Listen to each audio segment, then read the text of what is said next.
এটা হচ্ছে প্রধান অতিথির দুর্ভাগ্য। সব শেষে কথা বলতে হয়, তখন আর কারো ধৈর্য থাকে না। এবং যে কারণে এটা একটা ছোট্ট একটা গল্পের লোভ বলা সামলাতে পারছি না। গল্পটা হচ্ছে যে একজন বিখ্যাত শিল্পী, প্রচন্ড ক্লাসিক্যাল আপনার শিল্পী, তিনি আপনার সম্মেলনে, সঙ্গীত সম্মেলনে গান গাইতে গেছেন। তো গান হচ্ছে শেষে, উনি হচ্ছে সবশেষ শিল্পী। উনি যখন গান গাইতে শুরু করছেন, একেবারে চোখ বন্ধ করে আবেগে তন্ময় হয়ে তিনি গান গাইছেন। বেশ কিছুক্ষণ গান শেষ হওয়ার পরে উনি চোখ তুলে তাকালেন, দেখলেন যে সামনে কেউ নাই, শুধু একজন বসে আছে।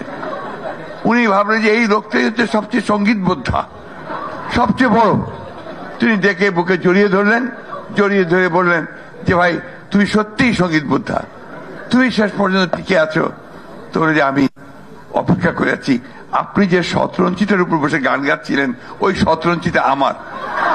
তো সুধীবৃন্দ, যে বিষয়টার উপরে আজকে আমরা কথা সবাই বলেছেন, এটা একটা অত্যন্ত গুরুত্বপূর্ণ বিষয়। আমি ইচ্ছে করে একটু হালকা কথা বললাম, যাতে আপনারা একটু পরবর্তী 2-4টা কথা অন্তত মনোযোগ দিয়ে শুনতে পারেন। বইটি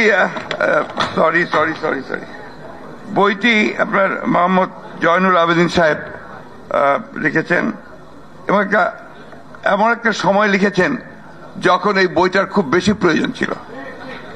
কারণ আমরা একটা দীর্ঘ সংগ্রাম, লড়াই, ফ্যাসিস্টের বিরুদ্ধে যুদ্ধ করে আমরা যখন আপনার বিজয় লাভ করেছি, খুনি হাসিনা যখন পালিয়ে গেছে, যখন আমাদের এই নেতৃত্ব, যে নেতা দীর্ঘ কয়েক বছর ধরে আমাদেরকে নেতৃত্ব দিয়ে এই পর্যায়ে নিয়ে এসেছেন, সেই নেতার সম্পর্কে একটা এই ধরনের বই খুব প্রয়োজন ছিল।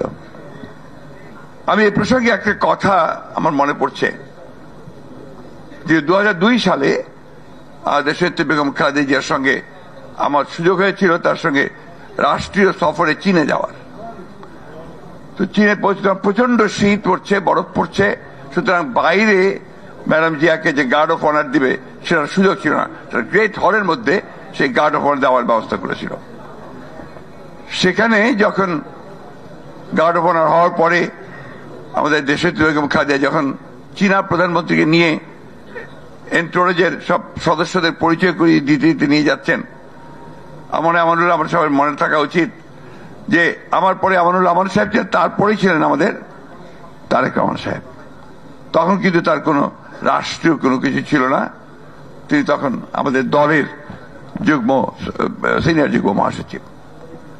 তো যখনই দেশনেত্রী খালেদা জিয়া তার সামনে এসে প্রধানমন্ত্রীকে পরিচয় করে দিলেন যে হি ইজ মাই সান, আমার এখনো মনে আছে প্রধানমন্ত্রী, চীনের প্রধানমন্ত্রী, তিনি 2 হাত দিয়ে তার হাত জড়িয়ে ধরলেন, ধরিয়ে বললেন, carry the flag of your father and mother. তোমার বাবা এবং মা যে পতাকাটি উত্তোলন করেছিলেন, সেই পতাকাকে তুমি ক্যারি করে নিয়ে যাও। তারেক রহমান সেই পতাকাকেই ক্যারি করে চলেছেন, সেটাকেই সামনে নিয়ে চলেছেন। সুধীবৃন্দ, একটা পরিবারের উপরে কি পরিমাণ অত্যাচার, নির্যাতন হতে পারে, একটা ইয়াং সম্ভাবনাময় নেতা, তার উপরে কিভাবে নির্যাতন হতে পারে, তা এই জিয়া পরিবারকে এবং তারেক রহমান সাহেবকে না দেখলে আমরা বুঝতে পারবো না। আমি সেই কোথায় যাচ্ছি না। তারপরে নিদারুণ নির্যাতন হয়েছে, শারীরিক নির্যাতন হয়েছে এবং মানসিক নির্যাতন হয়েছে। অথচ দেখেন, এই নেতা তিনি কিন্তু কখনো থেমে যাননি এবং মাথাও নত করেননি। মিথ্যা মামলায় তাকে সাজা দিয়ে বিদেশে পাঠিয়ে দেওয়ার পরে তিনি সেখানে চিকিৎসা নিয়েছেন। আর ইতিমধ্যে আমাদের দেশনেত্রী বেগম খালেদা জিয়াকে যখন আরেকটি মিথ্যা মামলায় সাজা দিয়ে তাকে কারাগারে পাঠানো হলো, তখন আমাদের বিএনপির নেতৃত্বে আসবে কে আসবে, এটা অনেকের মনে একটু চিন্তা ছিল। অনেকে ভাবছিল যে আমাদের senior vice chairman Tarique Rahman সাহেব এই দায়িত্ব নিতে পারবেন কিনা, কিন্তু তিনি তার কাজের মধ্য দিয়ে অতি দ্রুত সমস্ত পার্টিকে সংগঠিত করে একটা মহান একটা বিপ্লব, একটা ছাত্র জনতার অভ্যুত্থান তিনি সংগঠিত করতে নেতৃত্ব দিয়েছেন তারেক রহমান। আমি সেজন্যই কথা বলছিলাম যে বিষয়টা হচ্ছে, আমি দীর্ঘ করব না, যে তার মধ্যে যে অসাধারণ একটা সাংগঠনিক দক্ষতা আছে, তার মধ্যে যে অসাধারণ একটা গণতান্ত্রিক মন আছে, এটা আমরা যারা তার সঙ্গে কাজ করছি আমরা সেটা সবসময় বুঝতে পারি। তিনি, এটা আগে কখনো হয়নি, তিনি মাসে 4 দিন অর্থাৎ সপ্তাহে 1 দিন করে স্ট্যান্ডিং কমিটির সঙ্গে তিনি মিটিং এ বসেন, যাতে আমরা জয়েন্টলি সকলের সঙ্গে আলোচনা করে সমস্ত সিদ্ধান্তগুলো নিতে পারি। এটা অত্যন্ত বিরল ঘটনা ডেমোক্রেটিক একটা পার্টির জন্য। আপনারা আমার চেয়ে ভালো জানবেন, যারা তার সঙ্গে কথা বলেন, কাজ করেন, তারা অনেকেই জানেন যে তিনি সেই সুদূর ইউনিয়ন পরিষদ থেকে শুরু করে সেন্ট্রাল কমিটি পর্যন্ত তিনি যোগাযোগ রাখছেন প্রতি মুহূর্তে। 24 ঘন্টার মধ্যে আমার মনে হয় 18 ঘন্টাই তিনি নেতা কর্মীদের সঙ্গে সবসময় যোগাযোগ রাখেন এবং দিক নির্দেশনা দিচ্ছেন কোথায় কিভাবে কি করতে হবে। আজকে এই যে হাসিনাকে তাড়িয়ে দেওয়া সম্ভব হয়েছে, এখানে জনাব তারেক রহমানের অবদান সবচেয়ে বেশি বলে আমি মনে করি। আমরা 14 বছর লড়াই করেছি, আমাদের প্রায় 60 লক্ষ মানুষের বিরুদ্ধে মিথ্যা মামলা হয়েছে, আমাদের 20,000 মানুষকে হত্যা করা হয়েছে, 700-র উপরে নেতা কর্মীকে, আপনার এমপি সহ তাদেরকে গুম করে দেওয়া হয়েছে। আমরা সেই বর্ণনা আমি করতে চাই না এখন। এই অবস্থা নিয়ে সেখান থেকে বেরিয়ে এসে তারেক রহমান সকলকে অনুপ্রাণিত করে, উজ্জীবিত করে তিনি কিন্তু আন্দোলনে ঝাঁপিয়ে পড়ার জন্য সকলকে তিনি আহ্বান জানান করেছেন, অনুপ্রাণিত করেছেন। আমি খুব ভালো করে জানি শেষে যে দিন কটা, যে কটা দিন আপনার আমরা বলি যে ছাত্রগণ অভ্যুত্থানের মূল সময়টা, সেই সময়টা প্রতি মুহূর্ত তিনি যোগাযোগ রেখেছেন প্রত্যেকের সঙ্গে, এমনকি ছাত্র সমন্বয়কদের সঙ্গে পর্যন্ত। আমাদের ছাত্র দলের, যুব দলের বিভিন্ন সংগঠনগুলোর প্রায় 422 জন এই অভ্যুত্থানে নিহত হয়েছে, শহীদ হয়েছেন। সুতরাং আজকে সমগ্র জাতি ঐক্যবদ্ধ হয়ে এই ফ্যাসিস্ট খুনি হাসিনাকে উৎখাত করেছে। এখন একটা অন্তর্বর্তীকালীন সরকার আছে, আমরাই করেছি সবাই মিলে। আজকে দেশের চারদিকের অবস্থা দেখে অনেকে একটু আতঙ্কিত হচ্ছেন, একটু উদ্বিগ্ন হচ্ছেন, যেগুলো কি হচ্ছে। আসলে আপনাদের বুঝতে হবে, আমাদের সেই শত্রুরা যারা সামনে থেকে চলে গেছে, কিছু পেছনে থেকে তারা এই দেশকে আবার অস্থির করে তুলছে। এখানে আমাদেরকে অত্যন্ত সজাগ থাকতে হবে। দুর্ভাগ্য আমাদের যে আমাদের দেশের মানুষেরা কেন জানি না আবার সহনশীলতার বড় অভাব হয়ে গেছে। একটু ধৈর্য ধরতে হবে। আজকে এই সরকারকে আমাদেরকে সহযোগিতা করতে হবে, কারণ এই সরকার ফেল করলে আমরা অভ্যুত্থান ফেল করে যাবে, বিপ্লব ফেল করে যাবে এবং আমরা আবার সেই অন্ধকারে চলে যাব। সুতরাং এই বিষয়গুলো নিয়ে আমার মনে হয় আপনাদের সকলেই অত্যন্ত পজিটিভ চিন্তা করা প্রয়োজন। আমি বক্তব্য শেষ করব, একটা বিষয় অত্যন্ত জরুরি বলে আমি এখানে বলতে চাই। খুব দুর্ভাগ্যক্রমে আজকে একটা ভয়াবহ কাজ শুরু হয়েছে, যেটা হচ্ছে সংবাদপত্রের উপরে আঘাত, স্বাধীন মতামত প্রকাশের ক্ষেত্রে আঘাত, যার জন্য আমরা সব সময় সংগ্রাম করেছি, লড়াই করেছি। আমাদের দেশের খালেদা জিয়া তিনি প্রথম এই দশকে আসার পরে, 2001 সালে আসার পরে তিনি সংবাদপত্রকে সম্পূর্ণ মুক্ত করেছিলেন। সেদিন আমাকে বণিক বার্তার সম্পাদক তিনি আমাকে বলছিলেন যে আপনারা এই বিষয়টা জোরে বলেন না কেন, যে সংবাদপত্রের স্বাধীনতা সবচেয়ে বেশি ভোগ করেছে খালেদা জিয়ার সময়, বিএনপির সময়। এটা হচ্ছে বাস্তবতা।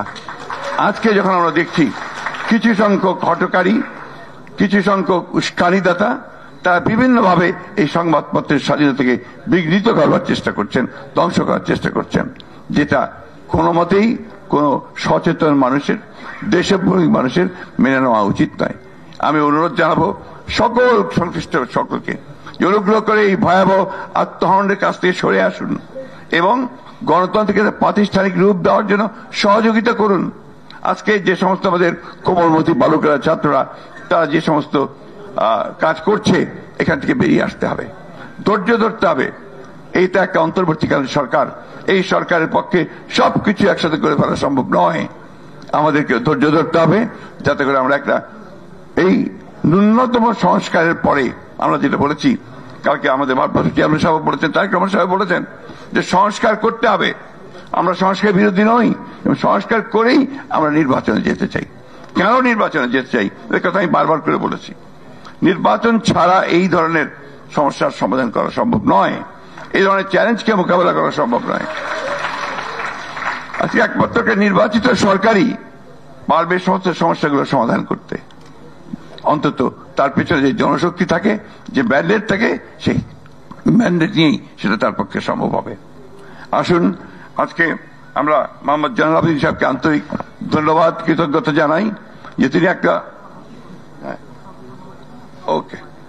আমরা মোহাম্মদ জয়নাল আবেদিন সাহেবকে ধন্যবাদ জানাই যে তিনি একটা অত্যন্ত উপযুক্ত সময়ে একটা কাজ করেছেন, যেটা আমরা মনে করি ইতিহাসে এটা অবশ্যই থেকে যাবে, এবং তারেক রহমান সাহেবের সঙ্গে সঙ্গে জয়নাল আবেদিন সাহেবের নামও ইতিহাসে থেকে যাবে। আমি খুব চেষ্টা হয়েছে জিয়া রহমানের নাম মুছে ফেলার, খালেদা জিয়ার নাম মুছে ফেলার, তারেক রহমানকে চিহ্নিত করার যে তারেক রহমান হচ্ছে খারাপ মানুষদের মধ্যে একজন, কিন্তু পেরেছে কি? এদেশের মানুষ কি সেটা মেনে নিয়েছে? এদেশের মানুষ তো আজকে আপনার তারেক রহমানকে তাদের নেতা হিসেবে জানে। আমি কয়েকদিন আগে বাজারে গিয়েছিলাম, আমাকে সেই বাজারের যিনি দোকানদার তিনি জিজ্ঞেস করছেন তারেক সাহেব কবে আসবেন। কেন, আপনার কি সুবিধা? উনি আসলে আর কোনো সমস্যা থাকবে না, দেশ ঢাকা শহর মানুষে মানুষ হয়ে যাবে। শুধুবৃন্দ, এটা হচ্ছে বাস্তবতা। তাই বলি, আমার সবসময় প্রায় কথা বলি আমি, যে ইচ্ছে করলেই কাকে রান করে দেওয়া যায় না, উড়িয়ে দেওয়া যায় না, ইতিহাসকে বিকৃত করা যায় না। কিউবার ফিডেল ক্যাস্ট্রো তিনি যুদ্ধ করতেন প্রথম দিকে। সেই যুদ্ধ করতে তিনি একবার বাতিস্তার হাতে তিনি গ্রেফতার হলেন। গ্রেফতার হওয়ার পরে তার ট্রায়াল হলো, ট্রায়ালে তার 12 বছর সাজা হয়েছিল। সেই সময় তিনি ফিডেল ক্যাস্ট্রো দাঁড়িয়ে বলেছেন, condemn me, doesn't matter, history will absorb me. আমাকে তোমরা এখন কন্ডেম করতে পারো, কিন্তু ইতিহাস আমাদেরকে ধারণ করবে। সেই ইতিহাস ধারণ করেছে জিয়া রহমানকে, খালেদা জিয়াকে এবং তারেক রহমানকে। ইনশাআল্লাহ জীবন্ত ইতিহাস তারেক রহমান আমাদেরকে আলোর পথে, আলোকিত বাংলাদেশের পক্ষে নিয়ে যাবে, এই বিশ্বাস আমাদের রয়েছে। ধন্যবাদ সকলকে। আসসালামু আলাইকুম।